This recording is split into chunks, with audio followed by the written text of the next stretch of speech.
Alhamdulillah kita dapat kuliah Sahih Bukhari bahagian kedua, Kitabul Maghazi di bawah bab Ghazwah Khaybar. Kita masih lagi di bawah bab Ghazwah Khaybar. Hadis seterusnya ialah hadis ke-4202. Wa bihi qala haddatsana Qutaibah qala haddatsana Ya'qub an Abi Hazim an Sahl bin Sa'ad As-Sa'idi radhiyallahu anhu anna Rasulullah sallallahu alaihi wasallam iltaqa huwa wal musyrikun faqtatalu falamma mala Rasulullah sallallahu alaihi wasallam ila askari wa mala al-akharun ila askarihim wa fi ashabi Rasulillah sallallahu alaihi wasallam rajulun la yad'u lahum shadhah wala fadhah illa ittaba'aha yadribuha bisayf qila ma ajza'a minna al-yawm ahad كما أجزأ فلان قال رسول الله صلى الله عليه وسلم أما إنه من أهل النار فقال رجل من القوم أنا صاحبه قال فخرج معه كلما وقف معه وإذا أسرع معه قال فجرح الرجل جرحا شديدا فاستعجل الموت ووضع سيفه بالأرض وذبابه بين ثدييه ثم تحامل على سيفه فقتل نفسه فخرج الرجل إلى رسول الله صلى الله عليه وسلم فقالوا أشهد أنك رسول الله قال وما ذاك قال الرجل الذي ذكرت آنفا أنه من أهل النار فأعظم الناس ذلك فقلت أنا لكم به فخرجت في طلبه ثم جرح جرحا شديدا فاستعجل الموت فوضع نصل سيفه في الأرض وذبابه بين ثدييه ثم تحامل عليه فقتل نفسه فقال رسول الله صلى الله عليه وسلم عند ذلك إن الرجل ليعمل عمل أهل الجنة فيما يبدو للناس وهو من أهل النار وإن الرجل ليعمل عمل أهل النار فيما يبدو للناس وهو من أهل الجنة. وبه قال حدثنا أبو اليمان قال أخبرنا شعيب عن الزهري قال أخبرني سعيد بن المسيب أن أبا هريرة رضي الله عنه قال شهدنا خيبر فقال رسول الله صلى الله عليه وسلم لرجل ممن معه يدعي الإسلام هذا من أهل النار فلما حضر القتال قاتل الرجل أشد القتال حتى كثرت به الجراحة كاد بعض الناس يرتاب فوجد الرجل ألم الجراحة فأهوى بيده إلى كنانته فاستخرج منها أسهما فنحر بها نفسه فاشتد رجال من المسلمين قالوا يا رسول الله صدق الله حديثك انتحر فلان فقتل نفسه فقال قم يا فلان فأذن أنه لا يدخل الجنة إلا مؤمن إن الله يؤيد الدين بالرجل الفاجر. تابعه معمر عن الزهري. وقال شبيب عن يونس عن ابن شهاب قال أخبرني ابن المسيب وعبد الرحمن بن عبد الله بن كعب أن أبا هريرة قال شهدنا مع النبي صلى الله عليه وسلم حنينا. وقال ابن المبارك عن يونس عن الزهري عن سعيد عن النبي صلى الله عليه وسلم. تابعه صالح عن الزهري. وقال الزبيدي أخبرني الزهري أن عبد الرحمن بن كعب أخبره أن عبيد الله بن كعب قال أخبرني من شهد مع النبي صلى الله عليه وسلم خيبر. قال الزهري وأخبرني عبيد الله بن عبد الله وسعيد عن النبي صلى الله عليه وسلم. Jadi itulah 2-3 hadis kita baca tadi. Masih lagi di bawah kitab bab Ghazwah Khaybar. Hadis yang mula-mula kita baca tadi 4202, Qutaibah bin Sa'id meriwayatkan kepada kami, kata Imam Bukhari.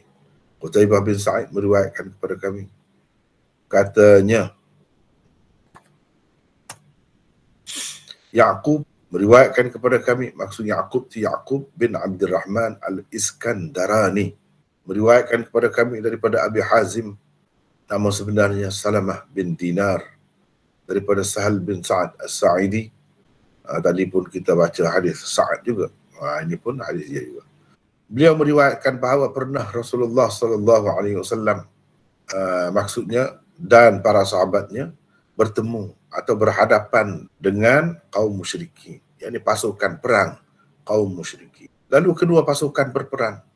Setelah selesai berperang pada hari itu, Rasulullah SAW bergabung dengan bala tenteranya dan pihak musuhnya juga bergabung dengan bala tentera mereka. Maksudnya di pangkalan masing-masing. Jadi balik stesen lah, balik ke stesen masing-masing, balik ke perkhemahan masing-masing.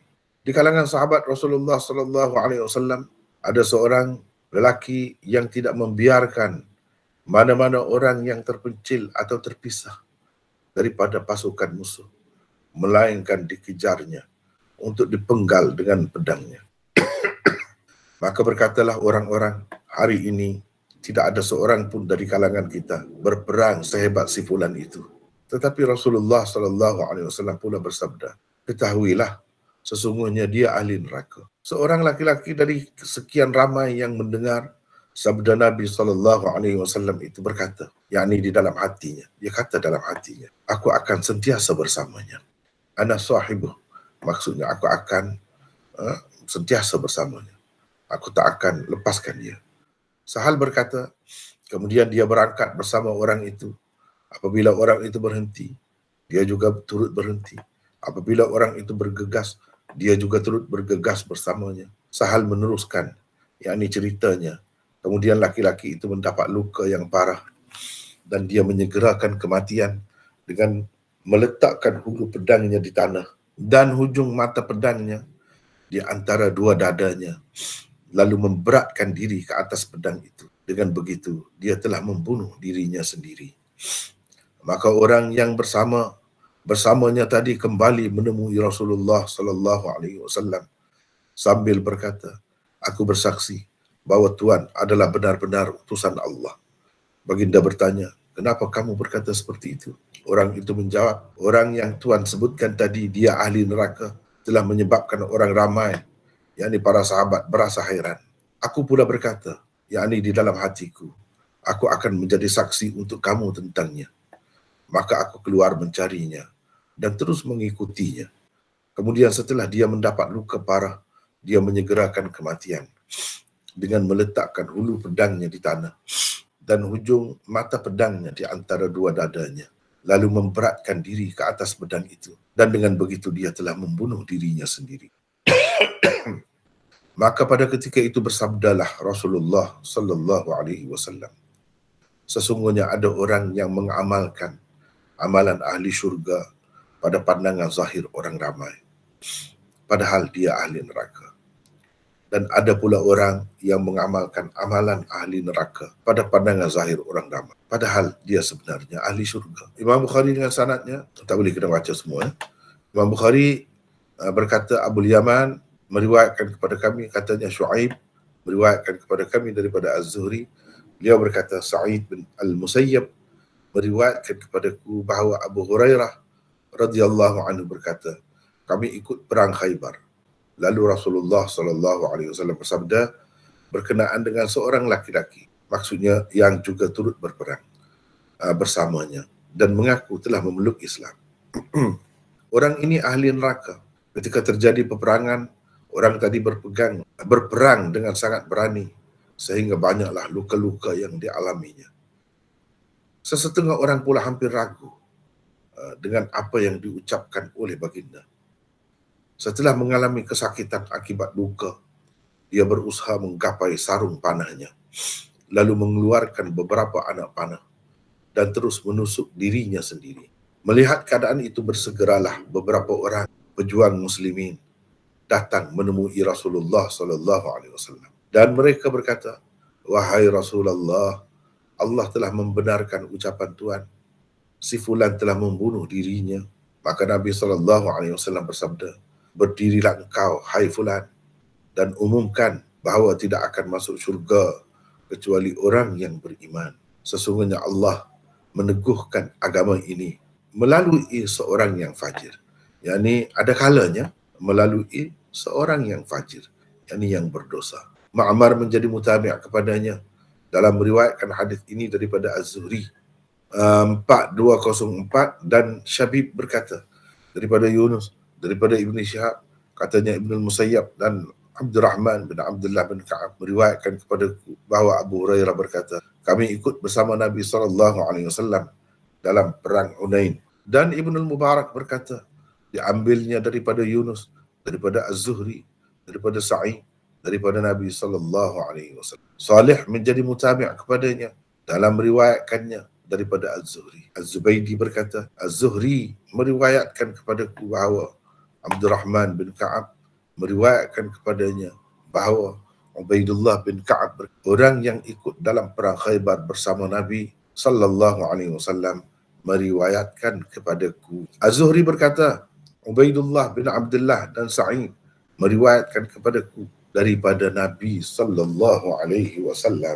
Itulah terjemahan bagi yang kita telah baca tadi. Dari sini dari sini Qutaibah tu. Jadi dari segi terjemahannya kita telah baca tadi. Daripada terjemahan itu pun dah jelas dah banyak perkara. Antara yang jelasnya, suatu amal yang nampaknya bagus tidak semestinya mengakibatkan bagus. Orang yang melakukan sesuatu yang baguslah di sisi agamanya, tidak semestinya dia diterima di sisi Allah kerana ada apa-apa kesilapan yang dilakukan. Kira-kiranya orang yang berjihad ni tinggilah darjatnya, mulia sangatlah di sisi Allah. Kira-kiranya kalau mati syahid itu tak ada hisap dah, terus masuk syurga. Tapi ada kalanya kalau tak kena gaya, bukan masalah peperangan saja, benda-benda lain pun sama juga, masalah ibadat pun sama juga. Bukan nak dapat keistimewaan, bahkan dapat keburukan pula. Ada kalanya boleh menyebabkan masuk neraka perbuatan kita. Padahal kita berada di medan yang sangat bagus dah, sangat baik dah. Medan yang membawa ke syurga. Tapi tidak begitu kadang-kadang. Jadi hadis ini mengajar kepada kita supaya berhati-hatilah apabila melakukan sesuatu kebaikan, amal soleh. Jangan ada riak, mestilah kena dengan ikhlas. Selain daripada itu, mesti mengikut syariat. Jangan ikut cara yang salah daripada yang diajarkan oleh agama. Antaranya dalam kisah ini, bunuh diri itu tak boleh. Macam mana pun tak boleh bunuh. Jadi kalau dalam perang pergi berjihad pun, kalau bunuh diri bukan nak masuk syurga tanpa hisap, sebaliknya masuk neraka. Sebaliknya masuk neraka pula. Itu yang diceritakan oleh Nabi SAW lah. Sedangkan dari segi akidah kita, Ahlus Sunnah wal Jamaah, tidak semestinya orang yang melakukan dosa besar itu dia ke neraka, tak mesti. Boleh jadi dia diampunkan oleh Allah, boleh jadi. Tapi dengan syaratnya dia Islam lah.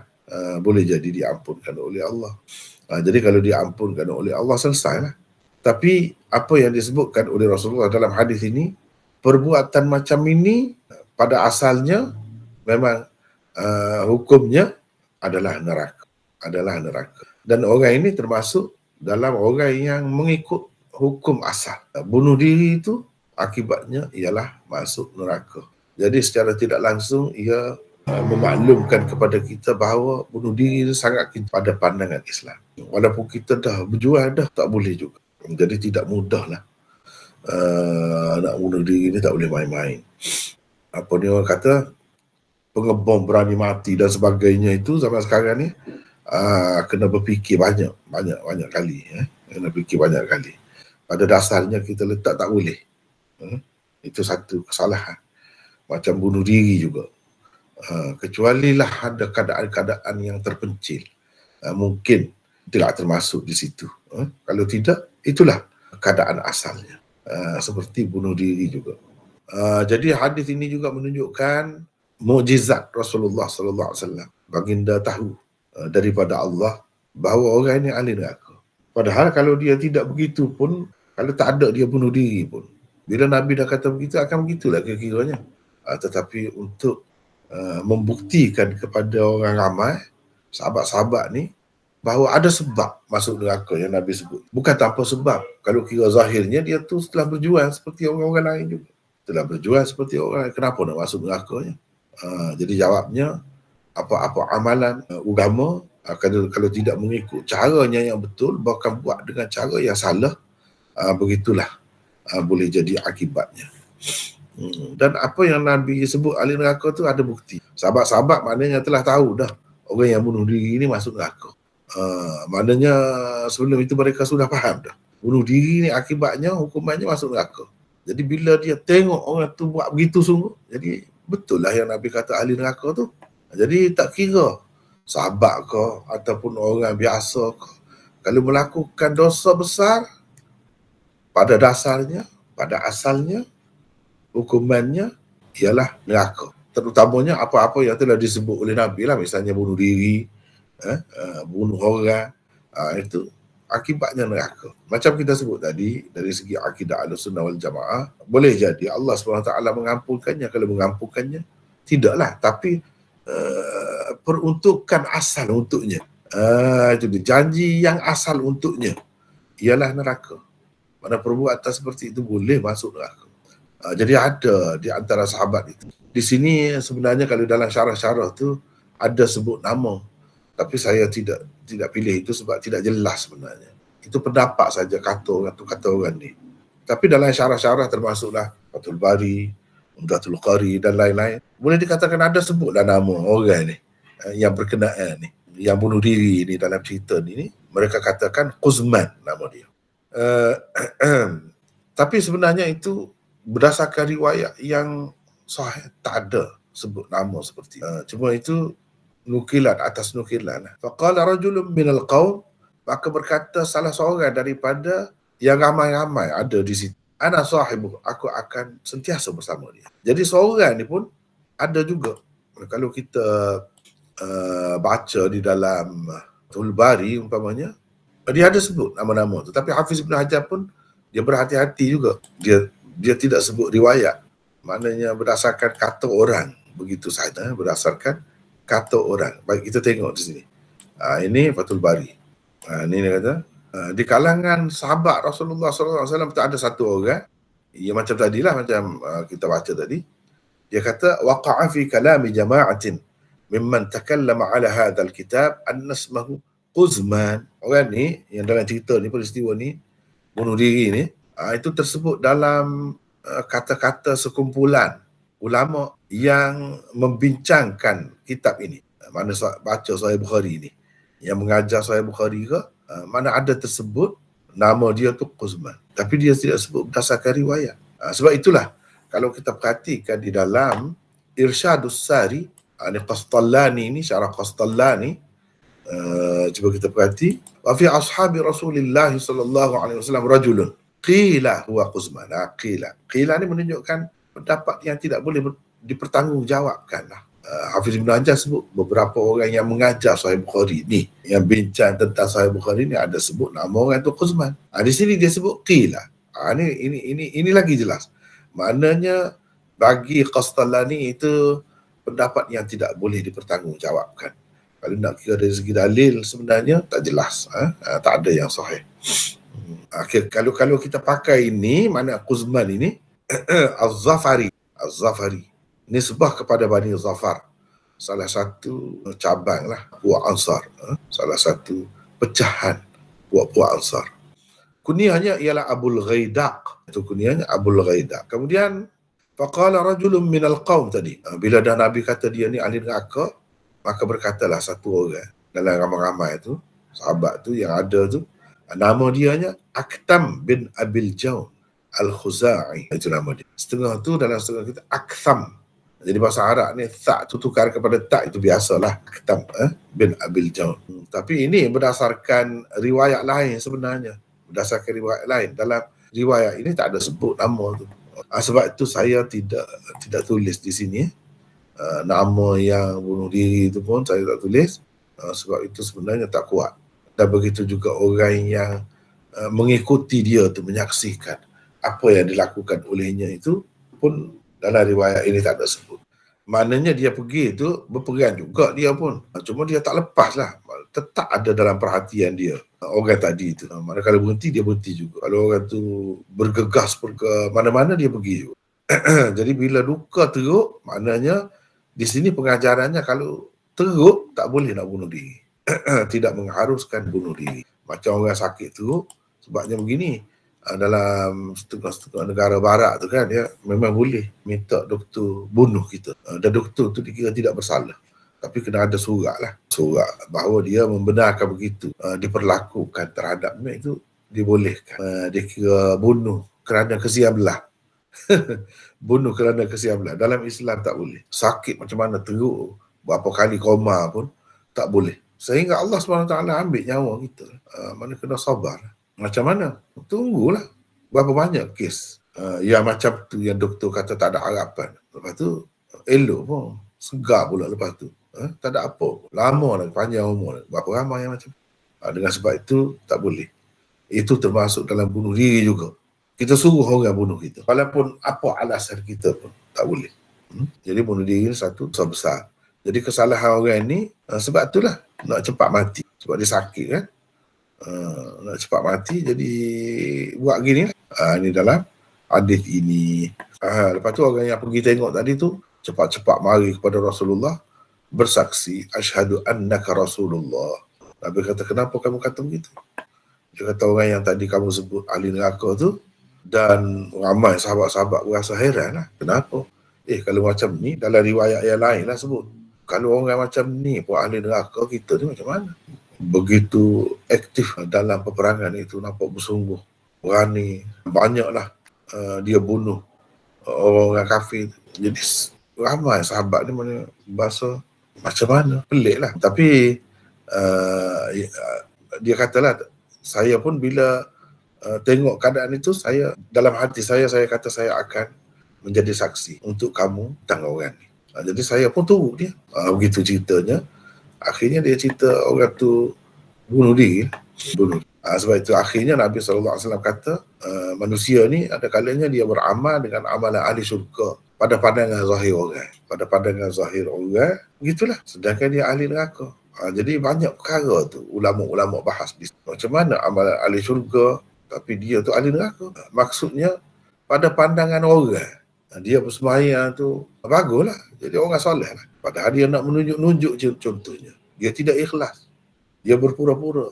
Jadi yang macam ni ahli neraka. Jadi zahirnya kita tak boleh hukum atas zahir semata-mata.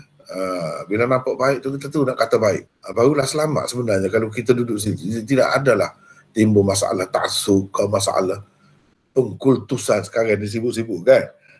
Tak ada timbul masalah itulah kalau kita ni sederhana begitu. Mana kita, sikap kita tengok orang yang buat baik, bimbang. Tetap kebimbangan tu ada. Orang yang buat baik itu sendiri pun sepatutnya dia kena bimbang begitulah. Jangan berasa sedap hati sangat. Jangan berasa, aku kuat dah ibadat, jadi aku ahli syurga lah, jamin. Jangan begitu. Kita tidak tahu. Allah SWT tak suka kita bersikap begitu. Pikiran kita macam tu dia tak suka. Bila dia tak suka, akan adalah akibatnya di saat-saat akhir tu. Di saat-saat akhir. Kadang-kadang terbuat ataupun dibuat sesuatu yang menyebabkan masuk neraka. Itu ahli neraka lah tu. Yang dulu-dulu tu macam tertutup semua. Kerana kesalahan yang dibuat tu begitu besar. Dan ada juga orang yang mengamalkan amalan ahli neraka. Pada pandangan orang, teruklah dia. Padahal dia ahli syurga. Sebab kita tak tahu akhirnya dia macam mana. Boleh jadi dia bertaubat akhir tu. Dengan sebab itu jangan terus hukum orang. Kalau nampak teruk macam mana pun, mana kita tahu. Kita sendiri yang baik pun mana kita tahu. Akhirnya takut Allah SWT balikkan hati. Wal'iyadzubillah. Orang yang jahat itu pun boleh jadi Allah SWT balikkan hati dia saat-saat akhir dia bertaubat. Dan dia ikhlas dalam taubatnya. Allah boleh terima. Jadi dia ahli syurga. Boleh jadi begitu. Jadi sepanjang hayat jadi orang kafir. Zahirnya orang kafir masuk neraka dah kan. Tapi kita tak tahu lagi. Kemudian dia masuk Islam. Dan kita orang Islam yang bagus dah lah kita kata. Amalan ahli syurga lah kira-kira ni. Tapi boleh jadi akidah kita rosak kemudian hari. Akidah kita tu rosak. Kita tak perasan pun. Boleh jadi masuk neraka juga. Jadi tak boleh tengok pada zahir lah. Zahir ni banyak lah zahir ni, misalnya amalan ahli syurga, tengok pakai kepiah semacam serban besar jubah saja. Jangan tengok situ. Jangan tengok situ. Itu bukan jadi kayu ukur. Bukan jadi kayu ukur. Boleh jadi kemudian hari itu hari uji dia. Begitu juga orang yang nampak teruk lah. Jangan keji, jangan hina. Jangan kita kena sepatutnya bersimpati, kesian dengan dia. Minta doa kepada Allah, biar Allah buka pintu hati dia dan jauhkan kita daripada jadi macam tu. Sebab kalau sampai akhir jadi gitu teruk lah ini. Jadi tak tahu. Jadi dalam hadis disebut amalan kita ni bil khawatim, dikira dengan penutup dia, kesudahan kita, akhir tu. Jadi akhir tu kita tak tahu. Jadi bagusnya kepada orang yang jahat, dia tidak putus asa lah kalau macam tu. Dia jahat, 50 tahun dah duduk dalam kafe. Boleh jadi dia rasa, dalam Islam kalau masuk, aku 50 tahun dah duduk sembah berhala. Jadi ke? Dah. Tuhan akan jadi. Tuhan akan hapuskan dosa-dosanya yang lalu. Dia maknanya ada harapan memberi. Di satu pihak yang lain, orang-orang yang buat baik, dia tidak rasa sedap hati. Dia tidak terlalu yakin. Bimbang tu ada. Sentiasa ada. Jadi dengan sebab berada di tengah-tengah tu lah, jadi manusia tu jadi baik. Jadi baik. Dia tidak mudah nak kata kat orang, tak mudah lah.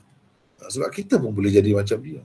Kalau Allah SWT nak uji kita, boleh jadi macam dia, boleh jadi macam kita sekarang. Gitu. Sebab itulah Nabi SAW mengajar kita supaya berdoa. Thabbit qalbi ala dini. Ya muqallibal qulub, thabbit qalbi ala dini. Wahai Tuhan yang membolak-balikkan hati, tetapkanlah hatiku di atas ketaatan kepadamu. Sebab itu dia suruh berdoa. Doa macam tu, doa dapat husnul khatimah. Itulah kesudahan yang baik. Tidak kata jadi su'ul khatimah, mati dalam keadaan tidak baik. Jadi di sini kalau dalam hadis ni, orang tu masuk neraka, ahli neraka, tidak bermakna dia kekal dalam neraka. Tak jelas lagi itu. Mana kalau dia masih Islam, setelah habis hukuman tu, masuk syurga lah akhirnya. Tapi kalau dia tu misalnya menganggap bunuh diri itu halal, itu jadi kufur kalau macam tu. Kalau kufur, boleh jadi ahli neraka terus lah. Jadi itu kita tak tahulah keadaannya. Yang sebenarnya Allah sahaja yang tahu. Di sini kita ada ni nota 746. Saya nak sesiapa lah baca. Siapa nak baca? Silakan. Assalamualaikum. Waalaikumsalam. Siapa ni? Ali Hanifah. Ali Hanifah. Silakan. Ali Hanifah duduk mana dah? Penang? Sungai Petani. Sungai Petani. Silakan.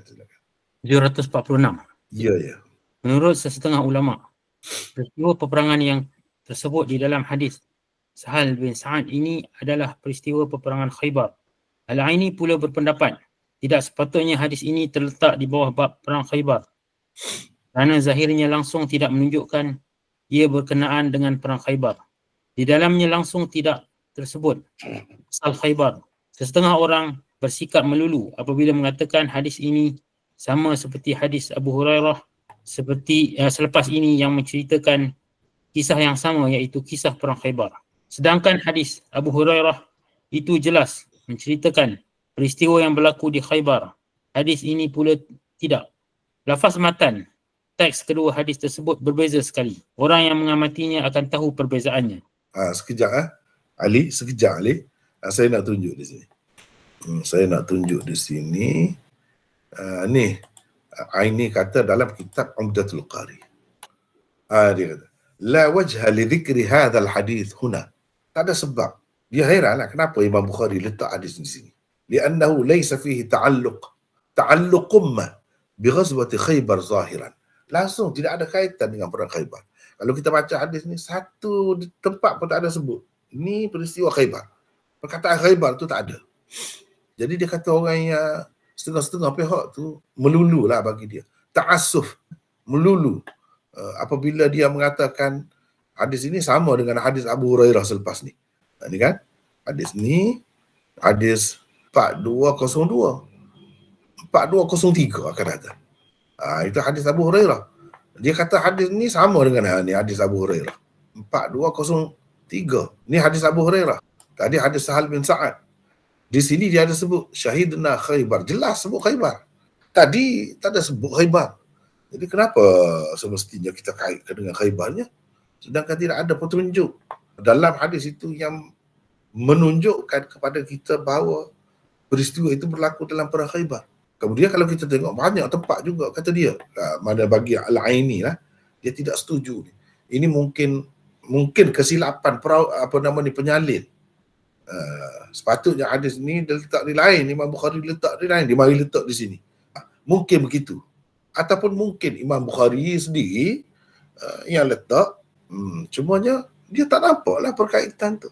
Mana dia kritik, pada hakikatnya kritik Imam Bukhari. Kenapa Imam Bukhari letak hadis Sahal bin Sa'ad ni di sini, di bawah Khaybar ni, sedangkan tak ada sebut langsung. Lepas tu kalau kita perhatikan, banyak juga tempat yang berbeza. Kalau dalam riwayat Sahal itu bunuh dengan pedang. Ni dalam riwayat ni bunuh dengan anak panah, bunuh diri itu dengan anak panah. Dan di sana ada sebut orang tu turut dia. Di sini tak ada sebut sesiapa turut dia. Tak ada sebut.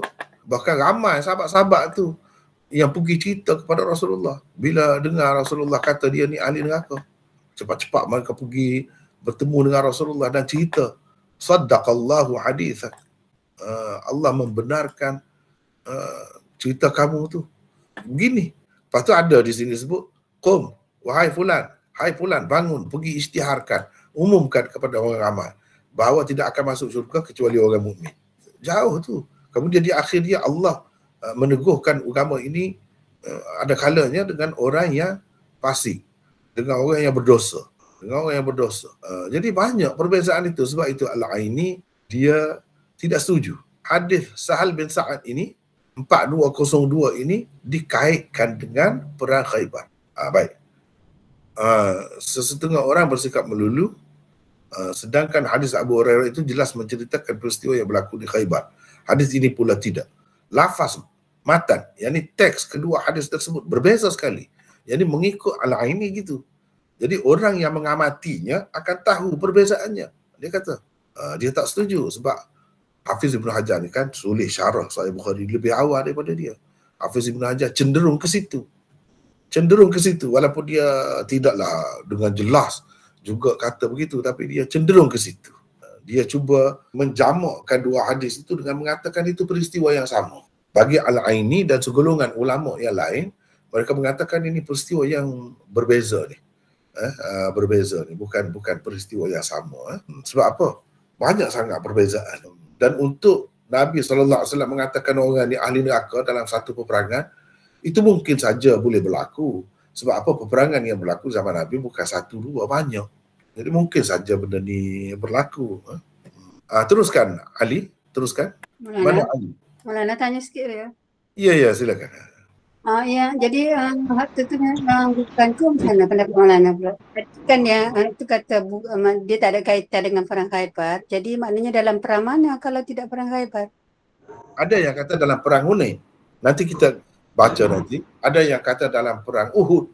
Ada yang kata macam-macam lah. Tak jelas. Tapi mereka tak mahu terima peristiwa yang sama. Perang mana dengan pasti macam-macam lah pendapat mereka tu. Tak sama. Tapi nak kata ini perang Khaybar, mereka keberatan lah. Begitu. Kalau berlaku maknanya dua orang lah berlaku dalam peristiwa yang sama. Sebab berbeza tu keadaan cara tu. Berbeza. Tak pernah sama kata dia. Itu dilihat dari sudut dirayah lah. Bukan mereka pertikaikan kesahihan hadis ini. Hadis ini sahih. Tapi dari segi sanadnya, tapi dari segi kenyataan bahawa ia berlaku dalam perang Khaybar, itu tidak jelas. Tidak jelas. Sehingga Al-Aini menafikannya. Lepas tu, mana Ali tadi?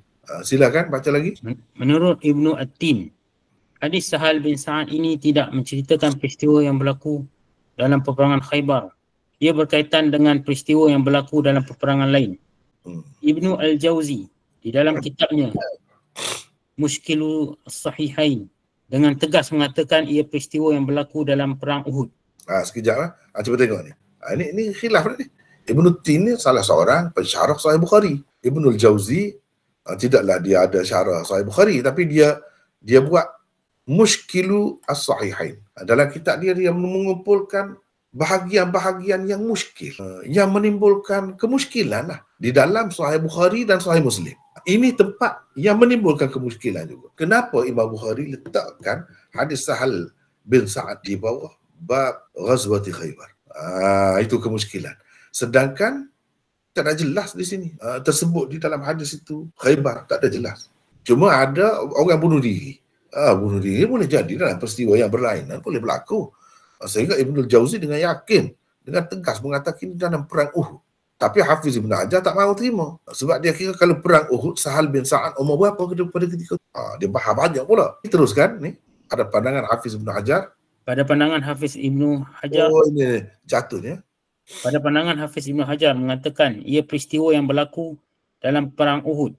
Teruskan. Apa yang tersebut di dalam hadis Sahal ini juga merupakan peristiwa yang berlaku dalam perang Khaybar.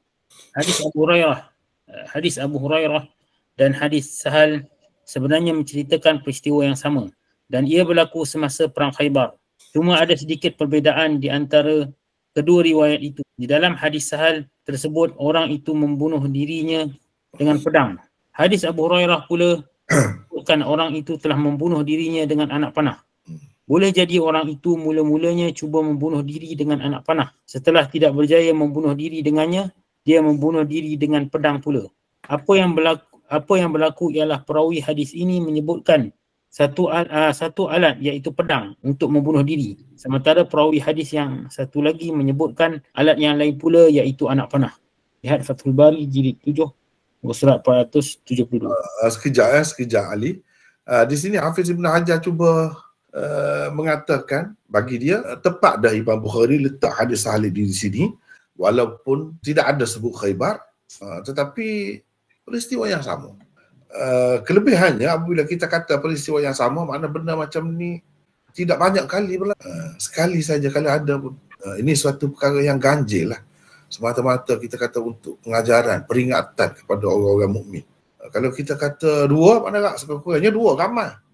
Banyak. Itu kebaikannya. Tapi dari segi Hafiz Ibn Hajar cuba kata cara dia nak jamak itu satu saja, sedangkan banyak lagi tempat lain yang berbeza tu antara dua riwayat itu. Sebab itu Hafiz Al-Aini tak mahu terima. Bukan satu tu.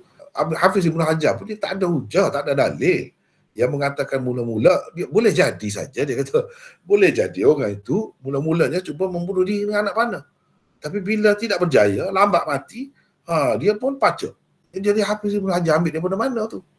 Kalau kita nak bincang, nak bahas lah, ambil daripada mana? Andaian saja tak boleh. Itu bukan bukti, bukan hujah. Andaian. Lepas tu perawi ini sebut satu alat. Sebenarnya orang yang berkenaan itu telah menggunakan kedua-dua alat tu. Kenapa nak sebut satunya kalau dia menggunakan kedua-dua? Kalau dia menggunakan kedua-dua, sepatutnya sebut kedua-dua lah. Jadi orang tak terima itu masalahnya. Tapi kalau kita kata dua kali berlaku pun tidaklah kira kerap sangat. Memandangkan perang yang berlaku di zaman Nabi bukan 2-3 kali, banyak kali. Dan zaman Nabi SAW tu, dalam proses orang nak Islam tu macam-macam berlaku tu di situ. Macam-macam berlaku, daripada munafik pun ada juga yang ikut serta dalam perang itu macam-macam. Jadi boleh saja berlaku benda-benda yang seperti ini. Kalau 2 kali itu tidaklah satu perkara yang mengaibkan sejarah Islam. Kita nak kata begitu tak sampai ke situ lah. Tapi nak ceritanya orang-orang yang zahirnya nampak macam sahabat tu kadang-kadang sebab itu dia sebut orang yang bersama Rasul dan mendakwa dia Islam. Maknanya dia bukan seorang yang masyhur sangat, yang terkenal sangat, sahabat yang terpilih. Tidak. Kira-kiranya mendakwa Islam, belum tentu lagi dia ikhlas. Walaupun ada dalam setengah-setengah riwayat, tapi riwayat itu tidak sahih lah. Kalau sahih, maknanya lagi kemah lah. Dia kata dia berperang ni bukan kerana agama, dia kata. Ini kerana keturunan, kerana bangsa dia. Jadi membela bangsa pun tak boleh. Tak boleh. Maknanya dia tu bukan orang yang Islam kuat sangat lah. Bukan sahabat yang terpilih, yang terkenal dan lama mendapat didikan Rasulullah SAW. Bahkan ada kemungkinan, ada isyarat di situ pada nifak, orang munafik. Boleh jadi. Jadi kalau munafik, patutlah Nabi kata ahli neraka, sebab munafik ni pada hakikatnya dia tidak Islam pun, dia pura-pura Islam. Jadi kadang-kadang kepura-puraan itu sampai ke peringkat pergi perang. Bukan kepura-puraan dia pergi bersemayam jemaah saja. Tidak. Boleh berlaku. Wallahu a'lam yang sebenarnya kita tidak tahulah. Tetapi teruskan Ali. Dengan meletakkan hadis Sahal di bawah bab perang Khaybar, Imam Bukhari seolah-olahnya mengisyaratkan bahawa apa yang tersebut di dalamnya jadi juga berlaku dalam perang Khaybar, dan itulah pendapat pilihannya. Bagi orang yang perhati, kenapa Imam Bukhari letak? Kita nak kata ini silap penyalin.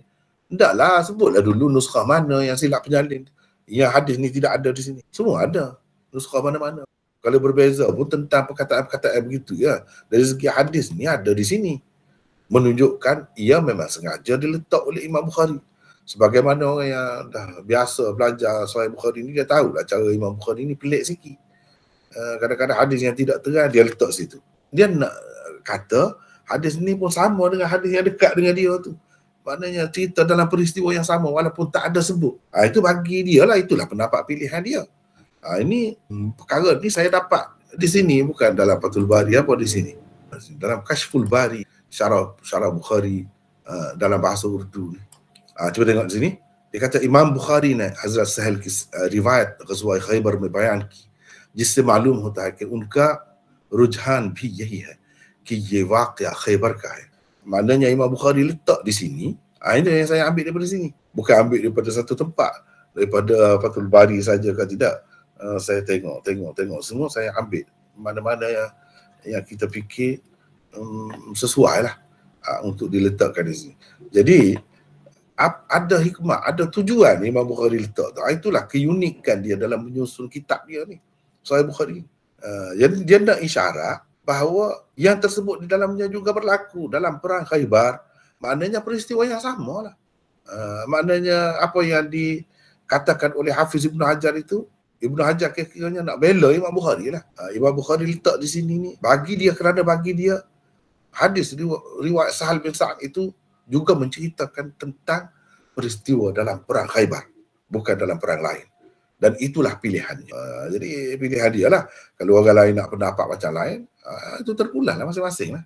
Gitu. Seperti kita dah tahu tadi, semuanya orang kemudian Ibnul Jauzi, Ibnu Tin, Al-Aini, apa semua tu, kemudian mereka tak setuju dengan Imam Bukhari. Kira-kiranya Imam Bukhari pun tak ada sebut dengan jelas. Cuma dapat kita simpulkan daripada cara dia letak tu. Dia nak kata hadis ini juga tentang peristiwa perang Khaybar. Cubalah satukan. Kalau satu mana yang bunuh diri itu satu peristiwa saja, bukan banyak peristiwa. Gitulah kira-kiranya. Yang lain-lain tu okey. Kemudian yang satu lagi ni, itulah hadis Abu Hurairah. Kalau hadis Abu Hurairah ni jelaslah, kami ikut perang Khaybar. Ada sebut perang Khaybar. Kita terimalah yang ni sebagai perang Khaybar. Semua terima. Tapi kalau yang tadi masih lagi dipertikai. Sebab apa? Sebab mereka nampak banyak perkara yang tidak sama. Tidak sama. Bukan kalau cerita sama, jadi kita kata perawi ni banyaklah tinggal benda yang sepatutnya disebutkan dia tinggal. Cerita dia tu tidak lengkap lah kira-kira. Begitu. Jadi 747. Fajir, inna Allah la yu'ayyidu hadha ad-din birrajulil fajir. Itu dalam hadis ni. Sesungguhnya Allah meneguhkan agama ini, maksudnya ada kalanya melalui seorang yang fajir, mana ahli maksiat lah. Kadang-kadang Allah menolong agama ini dengan orang fajir. Ada dalam setengah riwayat tu birrajulil kafir, orang kafir. Orang kafir pun ada kalanya jadi teguh agama ni dengan sebab dia. Fajir pada asalnya berarti orang, ni kalau boleh siapa baca? Silakan. Siapa baca? Fuad, silakan. Fajir pada asalnya bererti orang yang derhaka atau melakukan dosa secara terbuka dan terang-terangan. Perkataan ini juga bererti orang fasik. Ia digunakan juga untuk orang kafir. Hadis ini menjelaskan bahawa Allah Subhanahu wa taala ada kalanya menguatkan atau meneguhkan agamanya dengan orang fasik atau orang kafir. Berapa banyak dalam sejarah orang fasik atau orang kafir yang membela agama Islam dan mempertahankan orang-orang Islam. Itu adalah suatu kenyataan. Jadi saya tidak nak panjang lah sebab tempat lain akan ada lagi hadis ni kan. Jadi apa yang disebut oleh Nabi ni betul-betul menjadi kenyataan. Kalau di zaman Nabi, cuba tengok, yang membela Nabi itu siapa? Yang membela Nabi Abu Talib, bapa saudara dia Abu Talib. Itu tidak orang kafir. Bukan setakat fajir saja. Kalau kita pakai fajir dengan makna kafir berdasarkan riwayat lain, okeylah. Zaman sekarang ni kita tengok, yang buat kamus hadis tu, Al-Mu'jamul Mufahras li Al-Fazil Hadis, orientalis, berapa? 7 jilid ke 8 jilid. Kita semua boleh ambil manfaat. Dari satu segi nampak macam menguatkan agama lah. Dia membantu kita memudahkan kita nak cari hadis-hadis tu. Itu satu bentuk juga menguatkan agama dengan orang fajir, dengan orang ahli maksiat.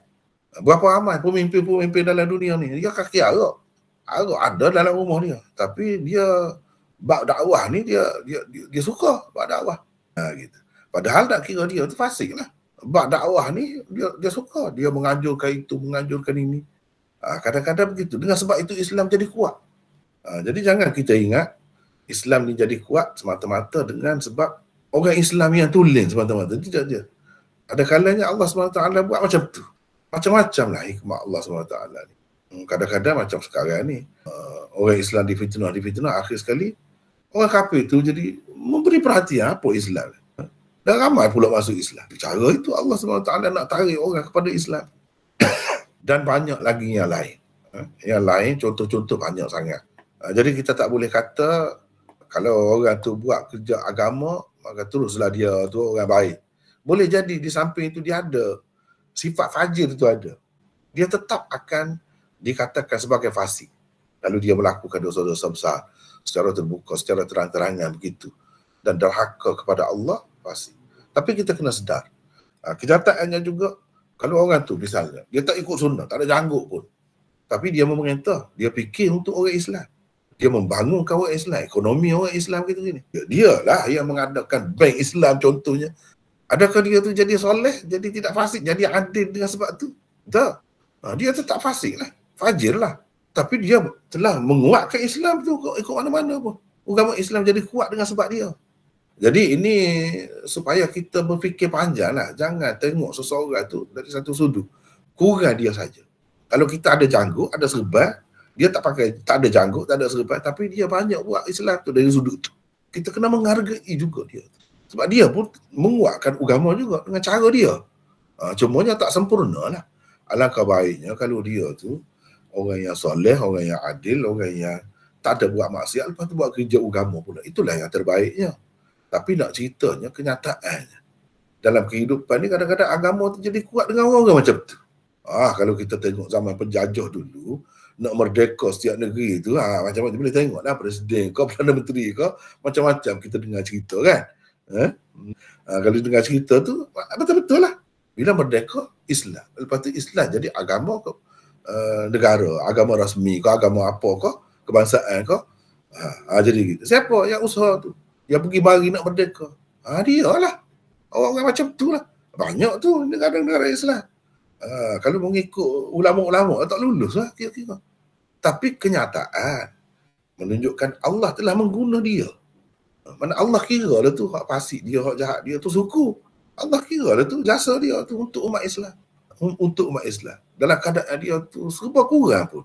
Itu dari satu sudut lah makna hadis ni. Kita kena tengok juga dari sudut. Jangan nampak kita saja. Padahal kita tak ada buat apa pun. Kita hanya membesarkan pakaian saja. Membesarkan benda-benda kecil-kecil saja. Sedangkan nak mempertahankan Islam, mempersiapkan dari sudut persenjataan, ketenteraan, negara apa, orang lain, bukan kita. Dan orang tu dari segi zahirnya tak ada nampak gambaran Nabi lah. Janggut tak ada kita kata. Serban tak ada dan sebagainya lah. Tapi jangan kita tidak menghargai. Sebab Allah SWT buat begitu. Jadi dalam peristiwa ni, orang ni, dia tu ahli neraka. Tapi ikut mana-mana pun Islam tu jadi menang misalnya. Dalam perang tu berkait dengan dia juga. Jadi Allah SWT maha tahulah. Nak ampunkan dia ke ataupun dah Nabi kata dia masuk neraka dah, kita terima dah masuk neraka. Tapi adakah ada keringanan beza dia daripada orang bunuh diri yang lain ataupun macam mana? Itu kita tak tahulah, rahsia Allah. Boleh jadi kalau selagi dia Islam lah, boleh jadi Allah SWT akhirnya masuk dalam syurga juga kalau dia Islam. Kalau dia Islam. Dengan sebab kerja-kerja dia tadi tu, dia telah menguatkan agama ikut mana-mana. Jadi tidaklah kata kecewa sangat. Wallahualam, hakikatnya kita tidak tahu. Hakikatnya kita tidak tahu. Walaupun kata bunuh diri ini memanglah dosa besar. Memanglah tu. Tapi oleh kerana dia ada jasa tu, Allah nak buat macam mana kita tak tahu. Itu rahsia Allah. Panjang cerita ni. Kita nak ringkas jadi panjang pula. Ma'mar menjadi mutabi' kepadanya dalam meriwayatkan hadis ini daripada Az-Zuhri. Ni benda-benda ni Ini riwayat mutaba'ah dipanggil. Riwayat mutaba'ah 748. Siapa nak baca? Tadi siapa? Ahmad Fuad. Teruskan baca lagi. 748. Hadis 4203 di atas telah diriwayatkan oleh Syuaib daripada Az-Zuhri dengan berkata taba'ahu Ma'mar an Az-Zuhri. Imam Bukhari mahu menyatakan Ma'mar juga turut meriwayatkannya daripada Az-Zuhri. Riwayat mutaba'ah Ma'mar ini diriwayatkan oleh Bukhari sendiri secara mausul di bawah Abwabul Qadar. Di dalam kitab Al-Jihad juga Imam Bukhari mengemukakan riwayat mutaba'ah itu secara mausul. Tetapi di situ bukan Ma'mar sahaja yang meriwayatkan daripada Az-Zuhri, bahkan Ma'mar dan Syuaib kedua-duanya telah meriwayatkan daripada Az-Zuhri. Jadi riwayat asal tadi daripada Syuaib, daripada Az-Zuhri. Imam Bukhari kata taba'ahu Ma'mar. Nak kata Ma'mar pun sama seperti Syuaib meriwayatkan hadis. Tapi ini Imam Bukhari sebut ni secara mutaba'ah, sanadnya tidak lengkap. Sanadnya yang lengkap ada dalam Bukhari sendiri. Cuma di sini dia tidak sebut lengkap. Nak sampai kepada Ma'mar itu Imam Bukhari bukan ambil secara langsung daripada Ma'mar, dia tak sempat pun. Jadi mesti ada sanad tu. Mana sanad? Sanad yang lengkap ada di bawah Abwabul Qadar. Itu daripada Ma'mar, daripada Zuhri. Tapi dalam Kitabul Jihad bukan Ma'mar saja mengambil daripada Zuhri, bahkan Ma'mar dan Syuaib. Kedua-duanya telah meriwayatkan daripada Az-Zuhri. Maknanya dengan sanad yang lengkap ada disebutkan. Kemudian 749. Dan Syabib berkata daripada Yunus, daripada Ibn Shihab. Katanya Ibnul Musayyab dan Abdurrahman bin Abdullah bin Ka'ab meriwayatkan kepada bahawa Abu Hurairah berkata, kami ikut bersama Nabi SAW dalam perang Hunain. Ya, ada ulama-ulama kata tu peristiwa lain tu, sebab ada riwayat ni mengikut saluran yang tertentu daripada Ibnu Shihab. Di dalamnya disebutkan perang Hunain, bukan perang Khaybar. Walaupun adalah di sana yang ni tarjihkan, yang ni tarjihkan, itu ada. Tapi kok mana-mana apa ada sebut ni. Dan ini riwayat sahih juga. Riwayat sahih juga. Baik. 749. Baca lagi Ahmad Fuad. Silakan. 749. Tujuan Imam Bukhari mengemukakan riwayat ta'liq ini ialah untuk menyatakan Yunus bin Yazid juga meriwayatkan hadis Abu Hurairah ini daripada Az-Zuhri. Tetapi riwayat Yunus berbeza daripada riwayat Syuaib dan Ma'mar daripada Az-Zuhri. Kerana riwayat Syuaib dan Ma'mar daripada Az-Zuhri dengan jelas menyebutkan Khaybar. Sedangkan riwayat Yunus daripada Az-Zuhri pula menyebutkan Hunain di tempat Khaybar. Itu bezanya. Imam Bukhari nak cerita beza tu. Semuanya anak-anak murid Zuhri ni ada berbeza-beza pula tu. Ada yang sebut Khaybar, ada yang sebut Hunain pula di situ. Baik. 750 ni. Dan Ibnul Mubarak berkata, ni semua ni ta'liq, riwayat secara ta'liq ni orang panggil. Sebab tu tak ada nombor pun. Riwayat secara ta'liq. Lepas tu mana sanad dia tidak lengkap lah, sebab Imam Bukhari tak sempat dengan Ibnul Mubarak itu, sepatutnya ada sanad itu. Jadi Ibnul Mubarak berkata, dia ambil daripada Yunus, daripada Az-Zuhri, daripada Sa'id, daripada Nabi SAW. Silakan baca lagi Ahmad Fuad. Baik, 750. Sebelum ini Imam Bukhari mengemukakan riwayat ta'liq Syabib daripada Yunus. Sekarang beliau kemukakan pula riwayat ta'liq Ibnul Mubarak daripada Yunus. Bezanya ialah riwayat ta'liq Syabib daripada Yunus itu mausul. Riwayat ta'liq Ibnul Mubarak daripada Yunus ini pula mursal. Kerana di atas Sa'id tidak disebut nama mana-mana sahabat. Tujuan Bukhari mengemukakan riwayat ta'liq Ibnul Mubarak ialah untuk menyatakan sebagaimana tersebut perkataan Hunain di dalam riwayat ta'liq Syabib daripada Yunus. Demikian juga tersebut perkataan itu di dalam riwayat ta'liq Ibnul Mubarak daripada Yunus. Maknanya ada sokongan tu. Bukan riwayat Syabib satu saluran itu saja yang cerita Hunain ni. Dalam saluran Ibnul Mubarak pun daripada Yunus sama juga. Sebutkan perkara yang sama. Itu tujuan dikemukakan riwayat mutaba'ah ini. Jadi saya tak sempat dah hari ni, banyak kali dah kita cerita tentang apa itu mutaba'ah, apa itu ta'liq, banyak dah kita cerita. Jadi hari ni nak cepat-cepat sikit ni. Saleh menjadi mutabi' kepadanya dalam meriwayatkannya daripada Az-Zuhri. Jadi ramai anak murid Zuhri ni macam-macam. Yang ni gini, yang ni begini. 751. Ni kalau boleh orang lain pula baca. Silakan. Siapa nak baca? Saya boleh baca Maulana. Siapa ni? Siapa Nur ni? Aziza. Nur Aziz. Muhammad Tahir. Nur Ya, Tahir. ya. Aziza No, Aziza daripada mana itu? Saya yang kat Brisbane tu. Oh, jauh ni ya. Tak apa. Silakan. 751 maksudnya ialah soleh menjadi mutabi' kepada Ibnu Al-Mubarak yang meriwayatkannya daripada Yunus daripada Az-Zuhri secara mursal. Soleh juga meriwayatkannya secara mursal dari Az-Zuhri. Riwayat mutaba'ah soleh ini dikemukakan oleh Bukhari secara mausul di dalam kitab tarikhnya. Jadi tarikh tu At-Tarikhul Kabir lah. Ada situ sebut. Saleh ni maksudnya Saleh bin Kaisan. Selepas tu ni tempat yang payah ni, tapi saya mudahkan. Ini kalau kita baca sendiri pening kepala di sini ni. Mutaba'ah ni apa maksud dia, apa tujuan Imam Bukhari kemukakan. Baik, Az-Zubaydi berkata Az-Zuhri meriwayatkan kepadaku bahawa Abdurrahman bin Ka'ab meriwayatkan kepadanya bahawa Ubaidullah bin Ka'ab berkata, orang yang ikut dalam perang Khaybar bersama Nabi SAW meriwayatkan kepadaku. 752.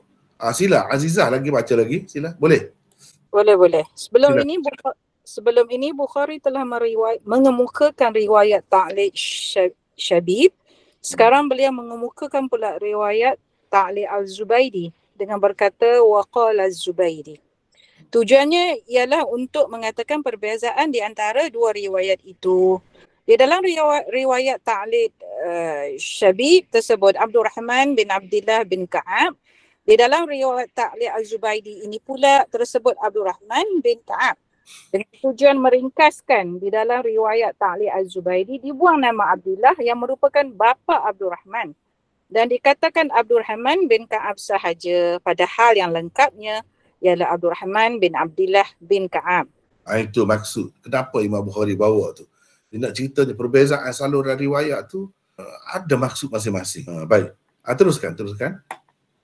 Di dalam riwayat ta'liq Syabib, Abdurrahman telah meriwayatkan secara langsung daripada Abu Hurairah. Sedangkan di dalam riwayat ta'liq Az-Zubaydi pula, dia meriwayatkan daripada Ubaidillah bin Ka'ab. Di dalam riwayat ta'liq Syabib, nama Abu Hurairah disebutkan dengan terang.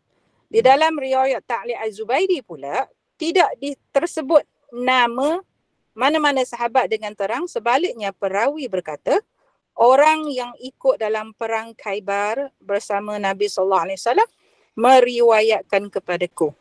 Di dalam riwayat ta'liq Syabib tersebut tentang perang Hunain, tentang terang perang dengan terang. Dengan terang. Tersebut dengan terang perang. Yeah. Di dalam riwayat ta'liq Az-Zubaydi pula tersebut dengan terang perang Khaybar. Jadi itu perbezaan riwayat, saluran riwayat. 735. Az-Zuhri berkata, Ubaidullah. Ini semua ni ta'liq ni semua ni. Az-Zuhri berkata, Imam Bukhari kata, Az-Zuhri berkata. Sedangkan Imam Bukhari tak sempat dengan Zuhri itu. Mana sanadnya? Itu orang panggil ta'liq. Riwayat secara ta'liq. Ubaidullah bin Abdullah bin Sa'id.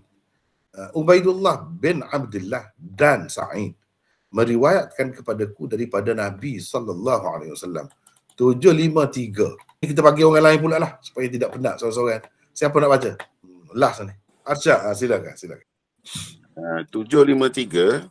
Sesetengah ulama menukilkan nama Abdullah bin Abdullah di tempat Ubaidillah ini.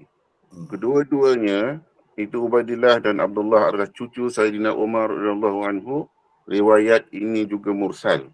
Dengan mengemukakan riwayat mutaba'at dan ta'liqat ini, Imam Bukhari sebenarnya mahu mentarjihkan riwayat Syuaib dan Ma'mar.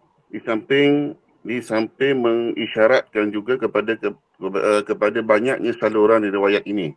Di dalam riwayat Syuaib dan Ma'mar tersebut dengan terang Khaybar. Di dalam riwayat Yunus daripada Az-Zuhri pula tersebut dengan terang Hunain. Riwayat Yunus menerusi Abdurrahman telah dinukilkan secara mausul daripada Abu Hurairah.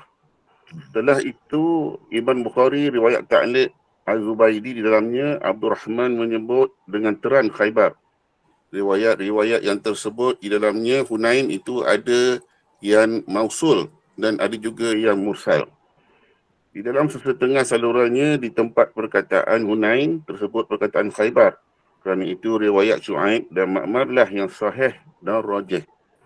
Az-Zuhli juga mentarjihkan riwayat Ma'mar dan Syu'aib. Imam An-Nawawi di dalam Syarah Muslim juga menukilkan daripada Qadhi Iyad bahawa riwayat yang menyebut Khaybar itulah yang betul. Dengan mengemukakan riwayat yang tersebut di dalamnya perkataan Hunain secara taklid, Imam Bukhari mahu mengisyaratkan kepada kesilapan riwayat dengan lafaz Hunain itu. Jadi itu tujuan Imam Bukhari. Jadi dia nak terjih semua ni, peristiwa ni berlaku dalam perang Khaybar. Walaupun ada riwayat yang berbeza-beza, tapi bagi Imam Bukhari yang rajihnya ialah di tempat perkataan Hunain itu Khaybar sebenarnya. Walau bagaimanapun semuanya sahih.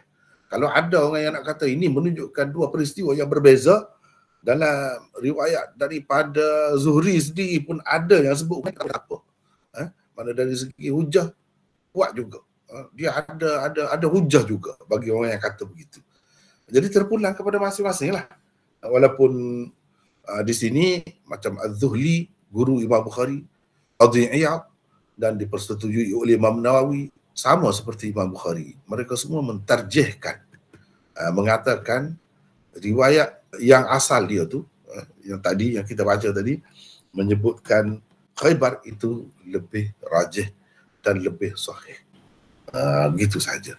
Jadi habislah untuk hari ini Sahih Bukhari bahagian yang kedua. Seterusnya yang ni satu lagi ni kita tak sempat dah. InsyaAllah. Ini akan saya teruskanlah ke dalam kerja saya Abu Musa Al-Asy'ari ni. Ini juga berlaku dalam peristiwa Khaybar juga. Jadi setakat itulah dulu untuk hari ini.